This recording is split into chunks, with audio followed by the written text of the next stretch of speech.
So my last video about my hot take on Okay. MBAs in this market did a number on you guys. So here's part two. Equally spicy, a little long, but you know how I roll. I'm not going to sugarcoat it. So here's my take on rebranding the MBA. I've placed executives at some of the world's most influential companies, and I cannot remember the last time a client asked me to find them a CEO, COO, or C-suite leader with an MBA. Let that sink in. I've spent years as an executive search consultant at Korn Ferry, Heidrick and Struggles, and now ZRG Partners, and I work at the intersection of talent and transformation every single day. I also hold a master's degree from London School of Economics, so I'm not coming here to bash higher education. I deeply respect it, but something seismic is happening in the market and nobody is saying it out loud. So here's the data bomb. Here's what the numbers are telling us. In 2019, 92% of corporate recruiters planned to hire MBAs. By 2024, that number had dropped to 71%. That's a 21-point collapse in 5 years. Bloomberg recently reported that every single M7 school, that's Harvard, Wharton, Stanford, MIT, Sloan, Columbia, Booth, Kellogg, job placement outcomes have declined since 2021, and some of the top programs are reporting employment rates as low as 77% within 3 months of graduation. These are the best business schools in the world.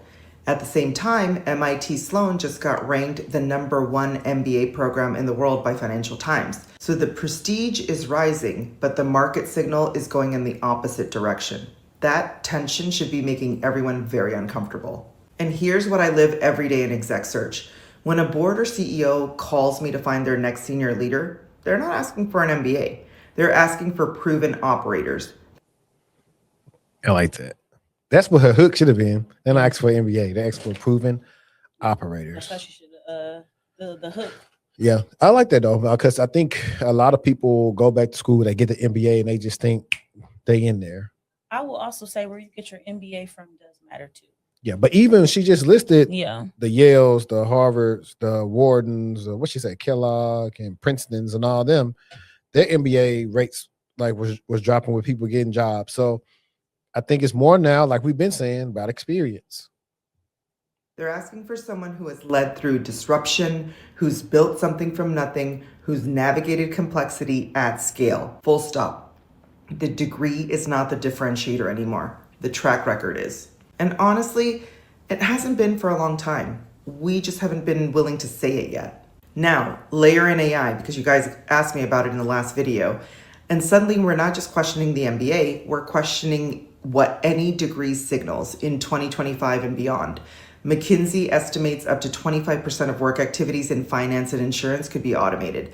The functions that an MBA program have historically trained people for: financial analysis, market research, operational planning.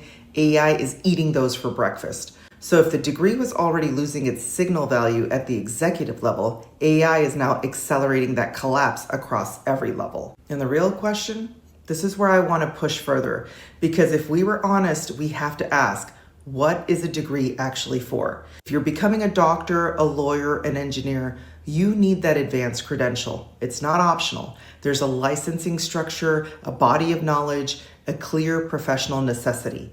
The degree is the path. But an MBA? An MBA has always been a bet on signal, a signal of analytical rigor, of network access, of ambition. And in a world of employers where you can see your work in real time, your track record, your LinkedIn, your portfolio, your results, the signal is weakening because noise is everywhere. And the reframe. What the MBA actually needs to become. So here's my take.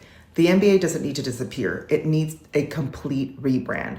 Right now, business schools are selling a credential. What they should be selling is transformation, a specific, measurable, applied transformation. The programs that will survive and thrive are the ones who stop producing generalists and start producing people who can do something distinctly human that AI cannot. Build trust, make judgment calls under ambiguity, lead through complexity with empathy, and bring people together around a vision. That's not a curriculum most MBA programs are openly marketing right now.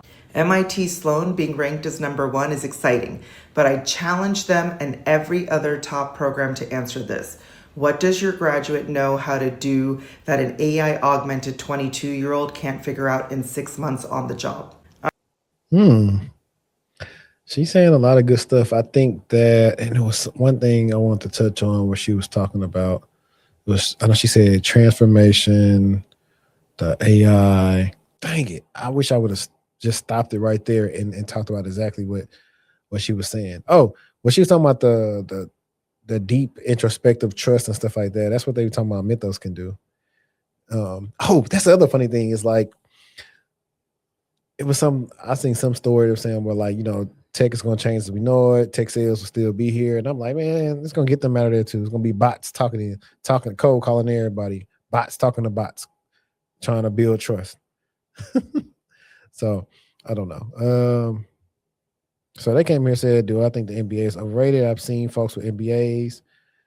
They are very rigid and have issues in the world.